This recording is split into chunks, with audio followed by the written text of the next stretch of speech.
What's up everyone, this is CoyneDawg here with another GTA video. So in this video we're going back to the Lap Time Legends competition, and for this week I've got round 2, which was round a track named Bottled Fireworks, and this video is going to be the summary and the results for the round 2, and then at the end we will be releasing the track for round 3. So round 2 was, as I said, was round Bottled Fireworks, which was quite a different track from round 1, and I've got 6 clips of various people's lap times here. The track got much better feedback from the people that took part than the first track, which was good. It's a simpler track, and I think people found it quite easy to beat the par time. I think everyone but 2 people who took part managed to beat the par time, but then to get beyond the par time was quite a lot more difficult. And you'll see from the lap times that I show you that the actual times are relatively close together. I mean, you can see from these two here, for example, just how close they are, and you know, it's quite interesting to see how so many people you know, could beat the par time, but that when it came to actually getting a lot further than that, you were talking about, you know, a tenth here or there, or apart from the very top guys, of course, which could do significantly quicker times, but for the bulk of the field it was very, very close. And you know, that's kind of what I wanted when I started the whole competition. I wanted some close competition, which you know, we got in little bits in the last one, but in this particular round, you know, there's probably about 8 people who were within you know, a few tenths of each other. It's very, very close together, and when you actually watch the lap time side by side, you're looking at minor differences rather than the big differences we had between some of the different lines that were being taken. The other good thing about this round as well was the wide variety of cars that are being used. The retro custom that you can see here was the most popular vehicle that was used by, you know, a lot of people, but we've also had a Spectre, a 9F, which has done a very, very good time, which you'll see in a minute. We had people using the Jester race car, the Feltzer. There was a wide variety of cars being used because I'd banned the normal elegy, which if people had been allowed to use that, then everyone would have been using it. But on to the top 2 lap times now. So as you can see here, we've got Scrazor on the left and we've got Obi on the right.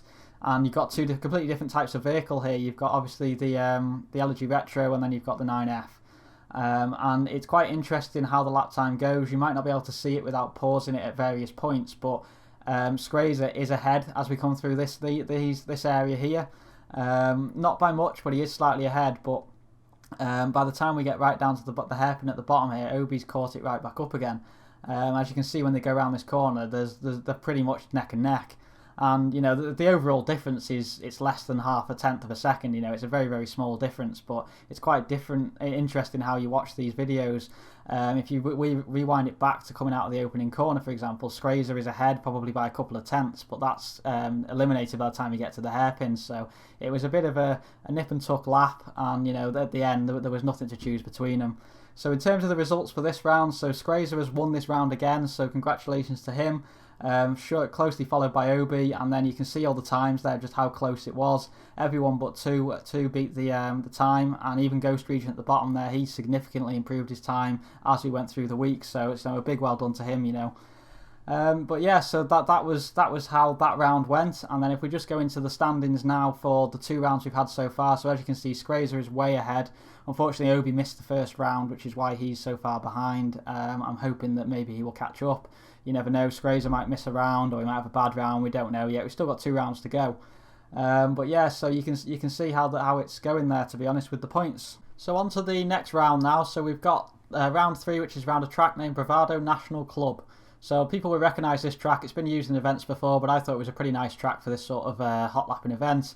So around the first corner, down into this stunt section here, make sure you get the curb boost in on the right hand side, all the way along this straight. Cut across the apex of these 2 corners, and then brake hard into this left-hander. Watch the bumps as you come out of the corner. There's quite a few there. The T20 and the Nero as well that I tested around this didn't handle them too well, but the Tempesta's not too bad. Down here into this left-hander, just go wide onto the curb, then cut straight back into the right-hander. Down this straight all the way along here. There's a little curb you can catch just on the left there, just as you brake into this corner, and another one on the left-hand side there. Make sure you get them for that little curb boost. Again, round this left-hander, try to avoid running into the wall if you can help it. And then we're down into this stadium section then. The whole track is quite bumpy, by the way. It's a street circuit at the end of the day, so just be aware of that. Into this hairpin here, cut right back hard. Back onto the highway, under the tyre bridge here. Make sure you go out nice and wide so you can get a good line to keep it flat through this corner here. and then back onto the start and finish line. So this will be a supers round again. Obviously, the RE7B, the Tyrus, and the ETR1 will be banned. The par time for this round will be a 1 minute 12, which I think will be challenging but achievable for most people. I'm expecting the very top guys to be under a 1 minute 10. There has been an event run on this, and I found the times for that, and the fastest time on that from someone was a 1:10.1 in a T20.